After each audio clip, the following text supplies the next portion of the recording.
Tonight, from San Francisco's world-famous entertainment nightclub, The Boarding House, it's a Comedy Tonight special featuring Kevin Pollak. I think each car should be equipped with a microphone and 2 speakers mounted on the hood. Wouldn't that be nice? Huh? That way somebody upsets you, let them know. Hey, pal. You're pissing me off. Yeah. They cut me off back there. Come on, I know you saw me. No, I see your finger fine, all right? I know you saw me.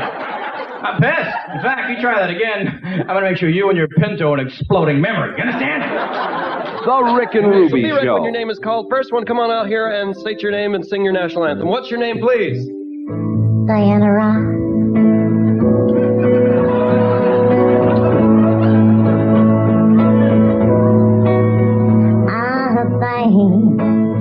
Can you see Marvin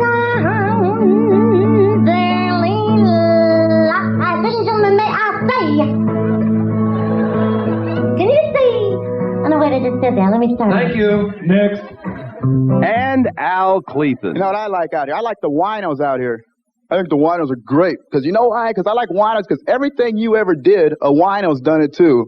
You know, he's done everything, man. Like I was talking to this one, he told me he used to work for the post office. You know, he's a mail sorter, you know. He said he's the fastest mail sorter he ever had, you know, the post office ever had. I said, well, how come you were so fast? He said, because I couldn't read. Good evening and welcome to Comedy Tonight. I'm your host, Alex Bennett, and you're going to see the best of San Francisco comedy. Yeah. A major headliner in the comedy scene of San Francisco, he was a finalist in the 1982 San Francisco Comedy Competition and has opened for such performers as Jose Feliciano, the Manhattan Transfer, Bob Seger, and many, many more. Let's welcome a truly entertaining comic and a dear friend, Mr. Kevin Pollak.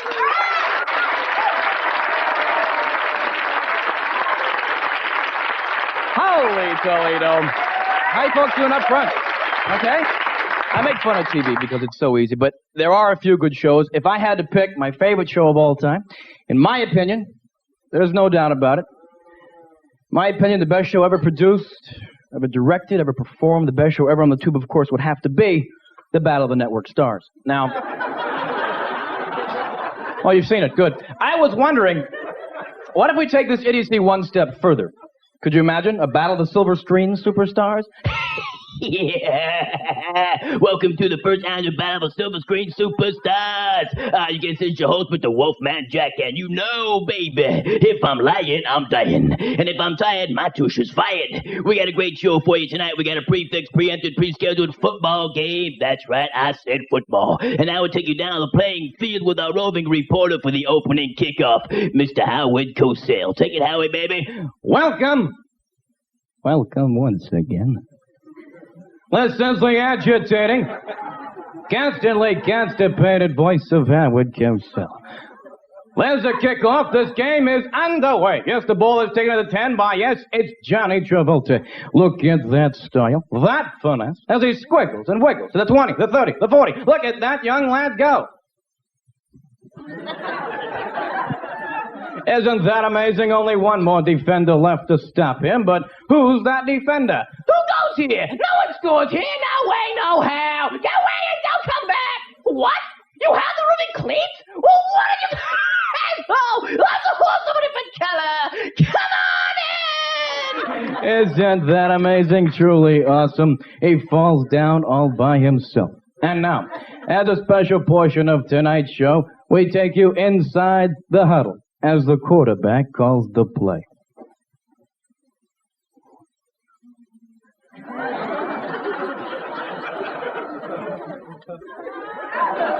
Aye, just a moment, please.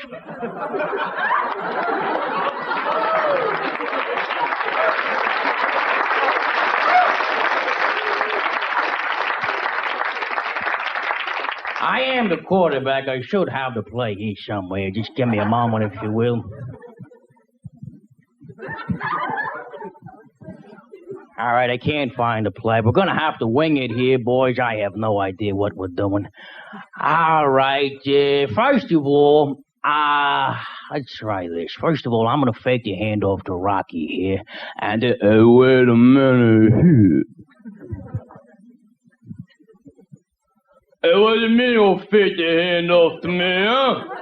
Hey, this is first down. You're supposed to run on first down, am I right, guys? Absolutely. So what's the problem, huh? You trying to see my legs are gone, my arms are gone? What am I, a ham and egger? Jesus Christ, Sylvester, do you always have to be such a goddamn pain in the ass?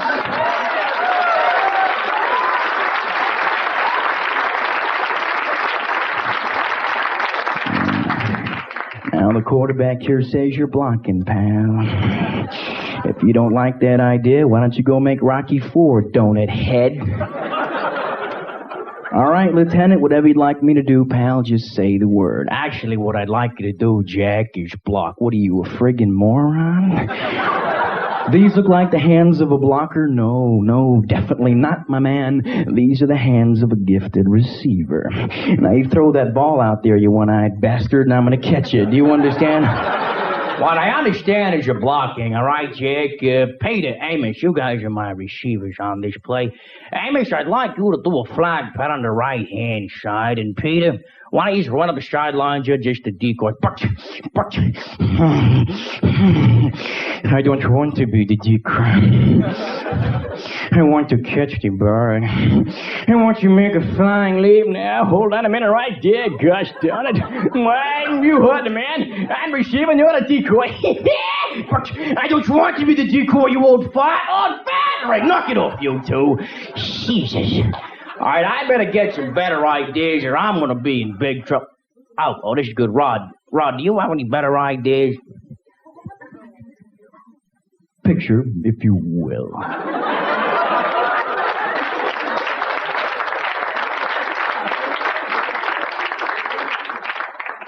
The bizarre, the horrifying, and perhaps what may be the cause of messy pants.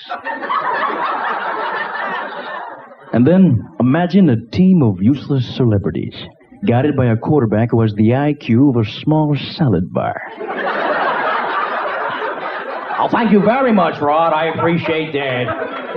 Jesus. All right, I better get some more blocking here. I'm going to be in big trouble. Oh, this is good. Woody, pal. No, not you, you crazy bird. I'm talking to Woody next to you. Woody, will you do me a favor, please? Woody, I think Clint Eastwood's going to give us a little trouble. Could you block him out for me, please? Oh, yeah, sure. Jesus, no. No, you're the wrong guy, I swear to you. No, I crack a thought of physical violence. No.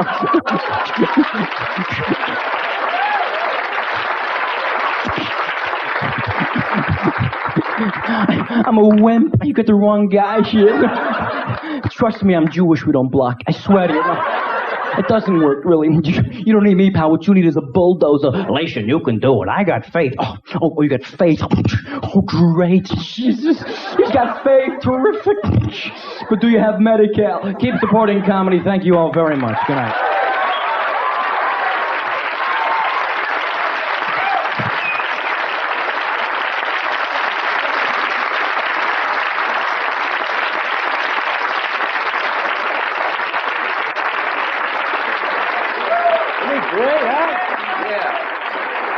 Good stuff. Kevin Pollak, ladies and gentlemen. Well, rock and rollers from way back, the Rick and Ruby Show is a survivor of the 60s.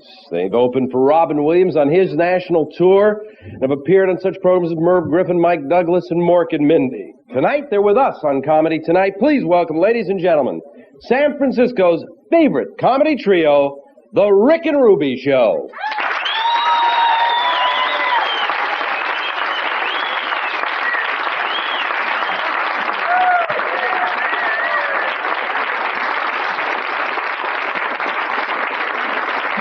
If Alex so kindly put it, we were left over from some time ago.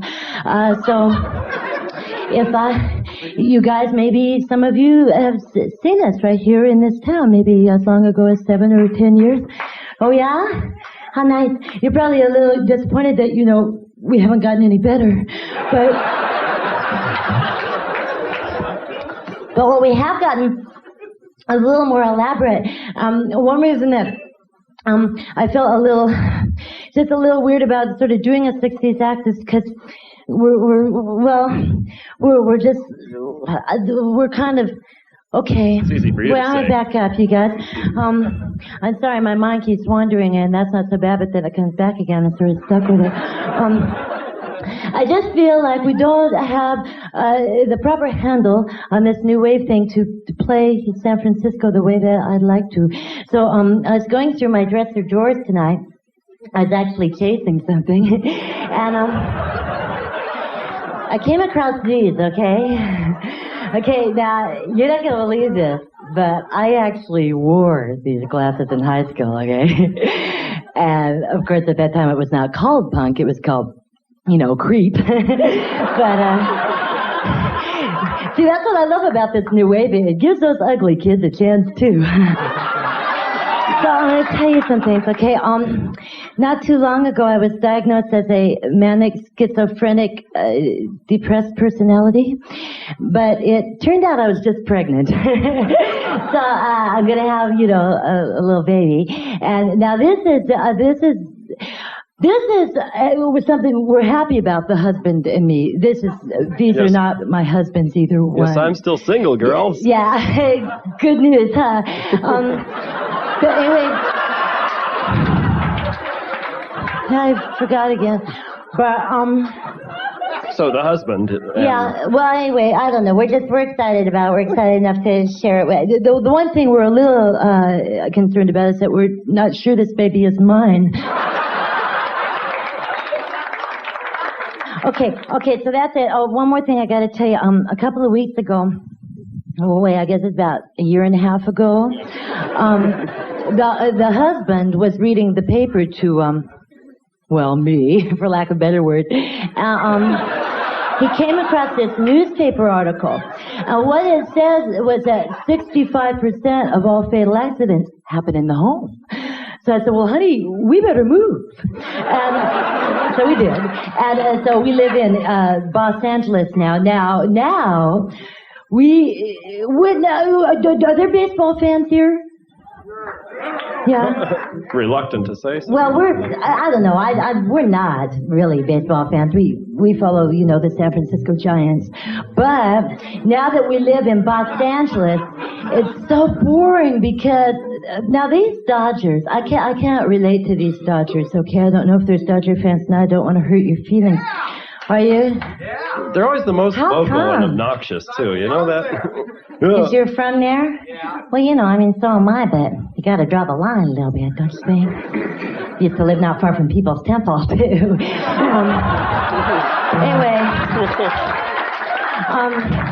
Anyway, so the Dodgers, one reason why I can't relate to them is that they have a lot of money. And I, don't have a lot, even though I dress it though I do. But anyway, the Dodgers, they have a lot of money, not just for, players of the game, but for actual singers of our national anthem, which is a good thing because, that song was not written for people to sing. It's not human voices. Yeah, it was written for like trumpets and stuff. And so now they have these pre-game auditions for the stars that live in L.A. so that they don't have to be embarrassed by that song like you and me, you know what I mean? Okay, everybody line up. We've got a lot of people to see today, so be ready when your name is called. First one, come on out here and state your name and sing your national anthem. What's your name, please? Diana Ross.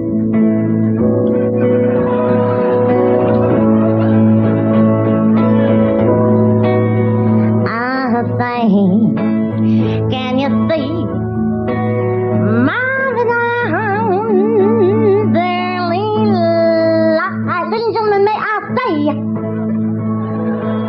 can you see?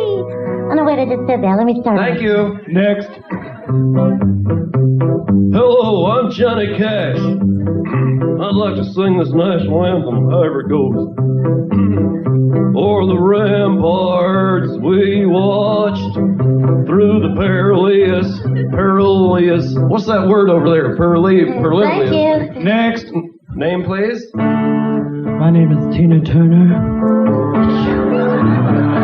You. Oh, well, you know. Every now and then on my we get Oh, say, can you see? Now you don't.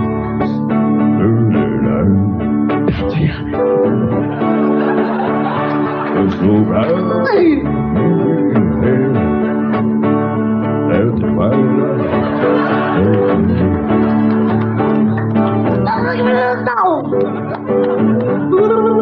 Thank you. Next.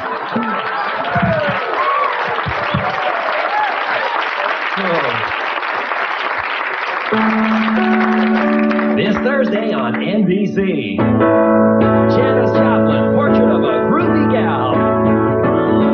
We'll take a molly pill on now, baby. Whoa, break a molly pill on here. Have a molly pill on now, baby. You know you got it. Hello, I'm Helen Reddy. Well, never having won the coveted Grammy Award, Janis Joplin influenced my style very, very greatly. I know you'll appreciate this special tribute to Janis, featuring Gary Coleman as Big Brother in the Holding Company. That's Janis Joplin, Portrait of a Groovy Gal, this Thursday at 9, 8 Central on NBC. Hey!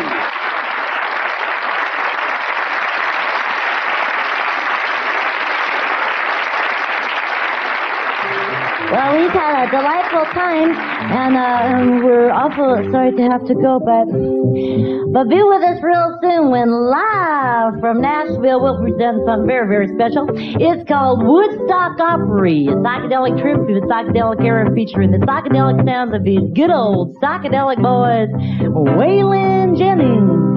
One pill makes you larger, and one pill makes you small. Bob Dylan. And the ones that Mama gives you, don't you?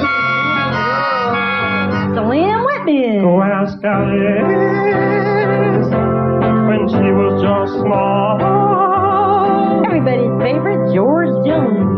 Down on chessboard, get up and tell you where to go. The Oak Ridge Boys. And you just had some kind of mushroom, and your mind is moving slow. Freddie Fender. Demandi Ali. Yo quiero corazón. The Killer, Jerry Lee Lewis. In the white night, think about it, darling, talking backwards. Oh, the killer lost his head. And Mr. Ronnie Millsap. Remember what the doorknob said. Feed your head. Feed your head. Yes, sirree, they'll be bad out to 10-3 this week on Woodstock Opry. Thank you very much. I'm proud and humble. We're Rick and Ruby. We'll see y'all later. Thank you much. Good night. Dr. Saludu. Goodbye. Oh, that's a great act. One of San Francisco's finest. You know, it takes years to hone a stand-up comedy act, and this next comedian has done just that. He plays every major club in San Francisco, and he writes material for other comedians. He's made comedy his business. Here he is, ladies and gentlemen, Mr. Al Clethen.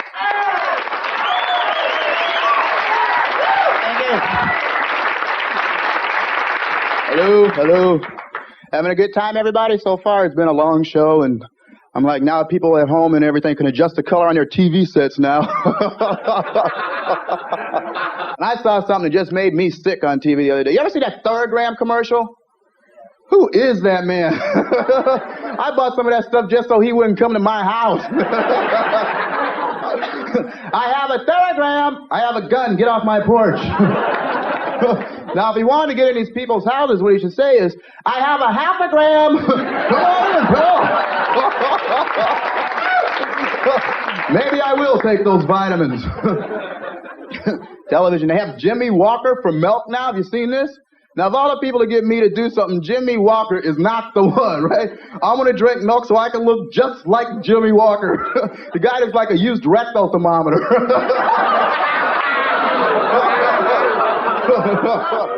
Here, you drink it, Jimmy. Hey, Jimmy, how much did they pay those two girls to touch you? McDonald's commercials, now those are something. You ever notice you never see a racially integrated McDonald's on a TV commercial? It's either all black, all white, all Iranian. It's like, hey, honey, let's go to McDonald's. Well, the Chinese are going to be there for another half hour.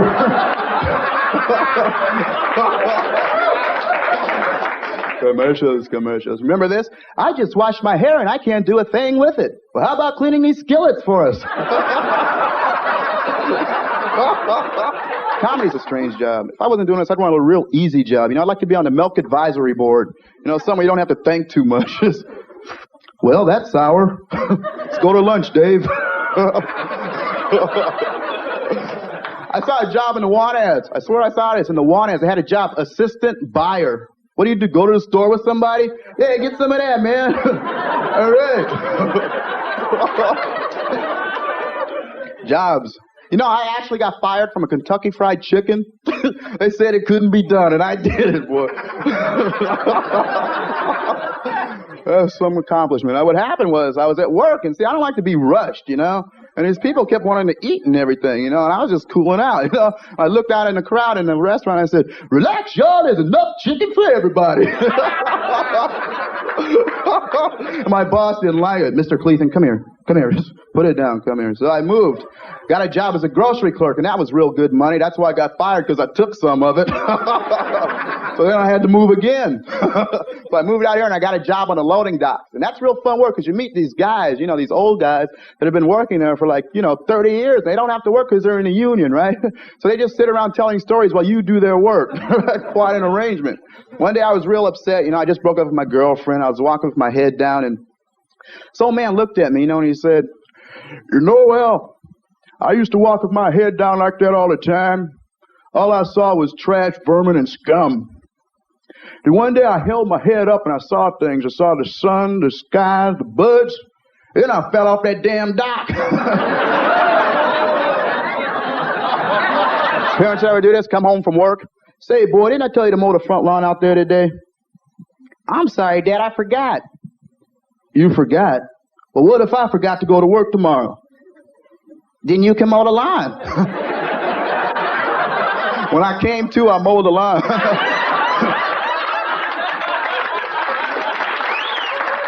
I'm having roommate problems.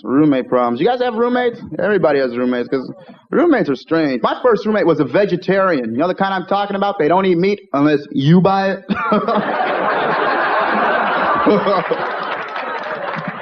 This guy had problems. He was real tight with his stuff, though. He was real tight. Like, I come home from work or something, he'd come up to me and say, hey, Al, you been using my toilet paper, man? I said, no, man, I've been going to the gas station. I don't need your toilet paper. Well, how come there's only 86 squares left on this roll? And you think these people are your friends, but they are not your friends. Because this guy moved out, he tried to rip me off, man. He tried to take my furniture. I said, hey, man, where you going with that orange crate? But you guys have been real great, ladies and gentlemen. This is a special night for me, really. Because this is my first time being in front of this many white people outside of court. My name's been Al Cleveland. Thank you and good night. Thank you. Thank you. Terrific. We want to thank Al Clethen, the Rick and Ruby Show, and Kevin Pollak for being with us this evening. Yes. And of course, to the boarding house for letting us use the hall, and you for being here tonight on Comedy Tonight. Thank you. Good night.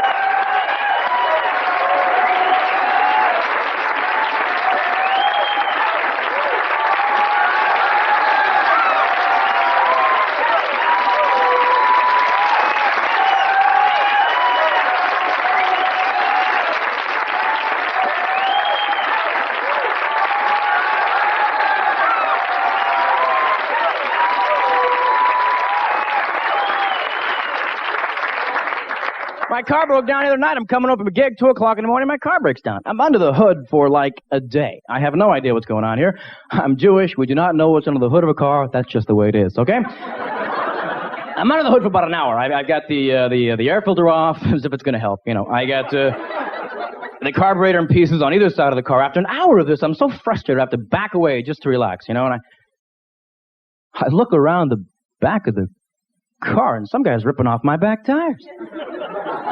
I said, hey, what are you doing? Guy says, you got the engine, I'm taking the tires.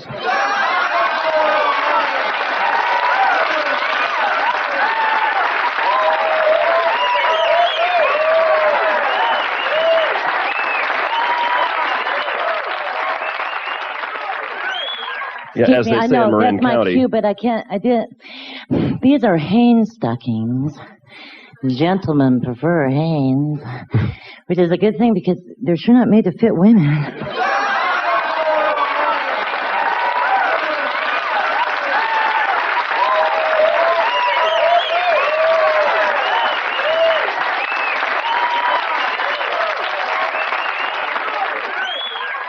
I like playing video games in bars, too. Those are real fun. I don't like the kind of video games, though, that are so complicated. It's like, you know, you put your quarter in, by the time you figure out how to work it, you get blown up. Hey, what happened? My favorite's a new one, though. It's like Pac-Man, but it's called Black Man, right? What you do is you go through the maze and you eat as many little opportunity dots as you can before the little Reagans catch up to you. Hit you with a block of cheese.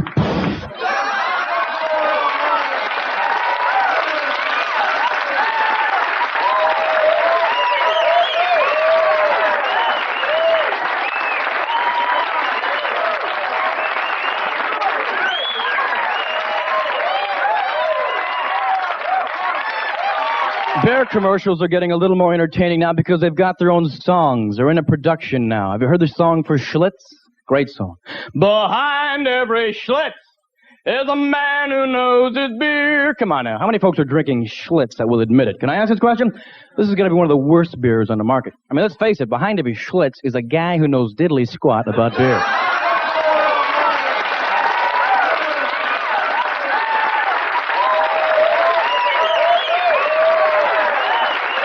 Well, Ricky, I'd like to do a song by Smokey Robinson, and it's a kind of a tender, sentimental ballad, so if we could have the appropriate lighting, please. Thank you.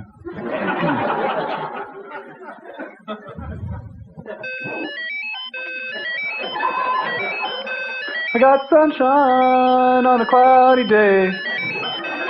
When it's cold outside, I got the month of May.